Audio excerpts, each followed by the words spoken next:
दानियाल और शेरों की खो। बहुत जमाना पहले बाबिल नाम की एक ताकतवर सल्तनत कायम थी। ये सल्तनत वसी जमीनों और बेशुमार लोगों पर हुकूमत करती थी और अपनी अजीम ताकत के लिए मशहूर थी। बादशाह दारियूस एक ऐसा हुक्मरान था जो कानून और नज्म को हर चीज से बढ़कर अहमियत देता था।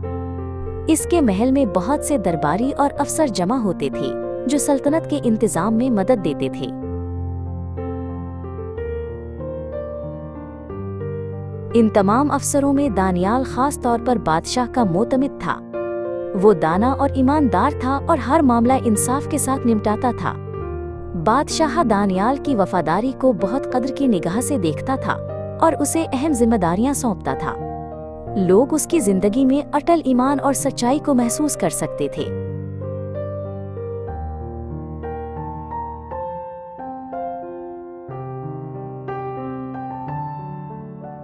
लेकिन सब लोग दानियाल की कामयाबी से खुश नहीं थे। कुछ अफसर उसकी सलाहियतों और बादशाह की मेहरबानी पर हसद करने लगे। उन्होंने दानियाल को हटाने का तरीका ढूंढना शुरू किया, मगर उसके काम या किरदार में कोई खामी ना पा सके।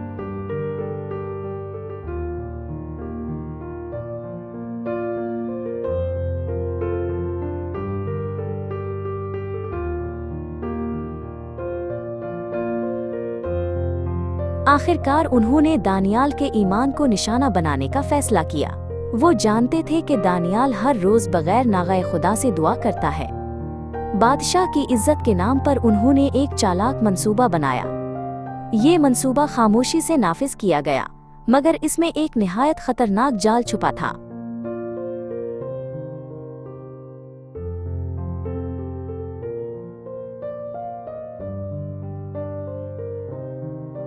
अफसरों ने बादशाह के सामने एक नया कानून पेश किया।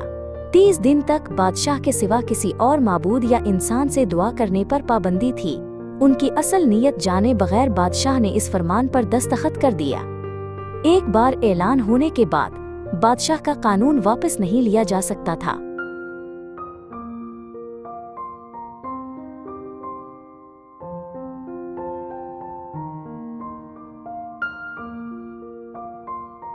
दानियाल को जल्द ही नए कानून की खबर मिल गई। इसने फौरन समझ लिया कि ये कानून इसी के खिलाफ है, मगर उसने खौफ की वजह से अपना ईमान नहीं छुपाया। दानियाल ने आखिर तक वफादार रहने और खुदा पर भरोसा करने का इंतखाब किया।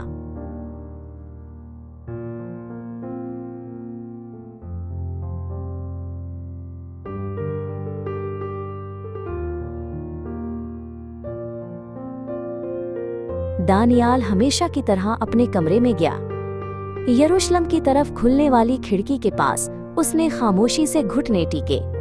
उसने इस एहसास के साथ दुआ की कि वो इंसानों के सामने नहीं बल्कि खुदा के हुजूर खड़ा है। उसके चेहरे पर खौफ नहीं बल्कि गहरा और पायदार सुकून था।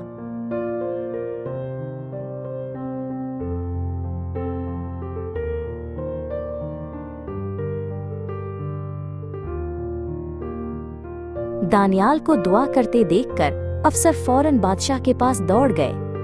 उन्होंने दानियाल पर बादशाह के कानून की खिलाफ वर्जी का इल्जाम लगाया। ये सुनकर बादशाह दारियूस बहुत गमगीन हो गया। तभी उसे एहसास हुआ कि वो एक साजिश में फंस चुका है।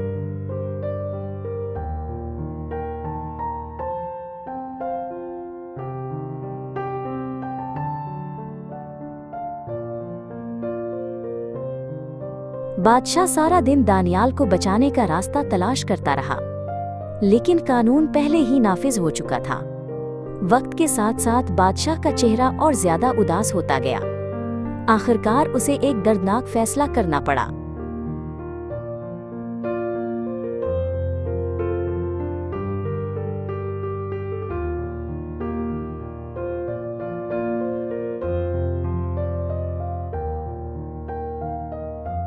आखिर दानियाल को शेरों की खोह की तरफ ले जाया गया।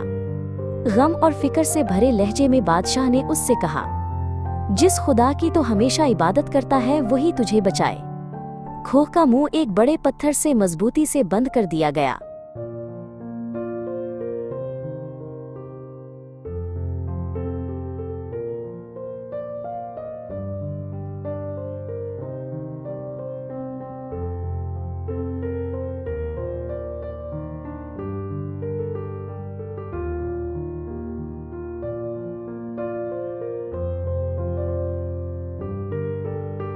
इस रात बादशाह दारियुस सो न सका। न खाना और न मौसीकी उसके दिल को तसल्ली दे सकी। इसके ख्यालात शेरों की खूह में मौजूद दानियाल के गिर्द घूमते रहे। रात भारी फिक्र के साथ आहिस्ता आहिस्ता गुजर गई।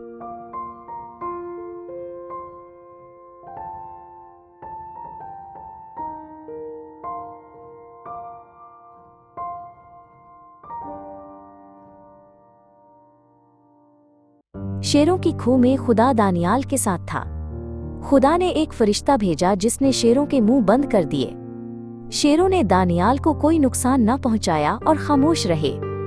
अंधेरे में भी खुदा की हिफाजत साफ जाहिर थी।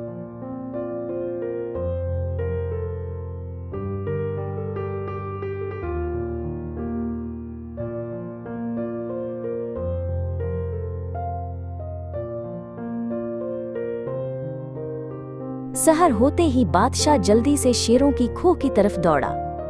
कांपती आवाज में इसने दानियाल का नाम पुकारा। कुछ ही लम्हों बाद खूह के अंदर से साफ जवाब आया। दानियाल जिंदा था और अपने खुदा की हम्द कर रहा था।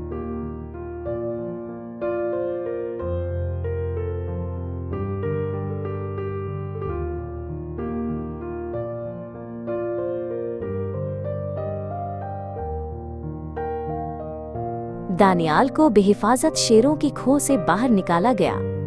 उसके जिस्म पर एक भी जख्म ना था। बादशाह और लोग इस हैरत अंगेज मंजर के गवाह बने। कोई भी खुदा की कुदरत का इनकार न कर सका।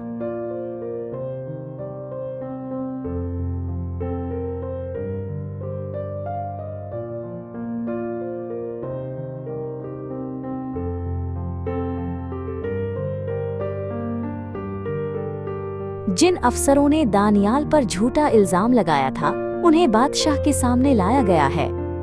अपनी ही साजिश के बायस उन्हें शेरों की खूह में डाल दिया गया। इस बार खुदा ने शेरों के मुंह बंद नहीं किए। खूह बददिलों और झूठे मंसूबों के अंजाम को जाहिर करने की जगह बन गई।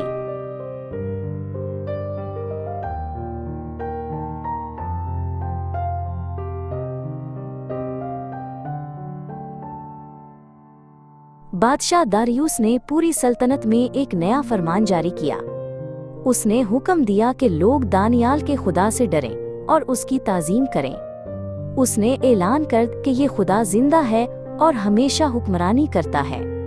ये पैगाम सारे मुल्क में फैल गया।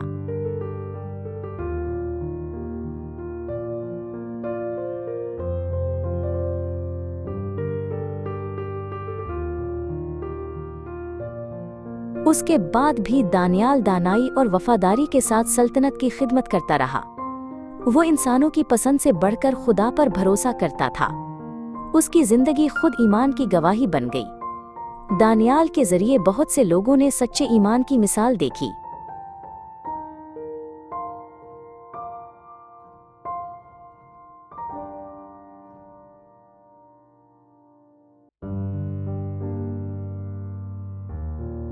दानियाल और शेरों की खूह की कहानी नस्ल दर नस्ल सुनाई जाती रही है। ये हमें सिखाती है कि ईमान खौफ से ज्यादा ताकतवर है। ये वादा करती है कि हर हालत में खुदा उनके साथ होता है जो इस पर भरोसा रखते हैं। ये सच्चाई आज भी हमारे लिए जिंदा है।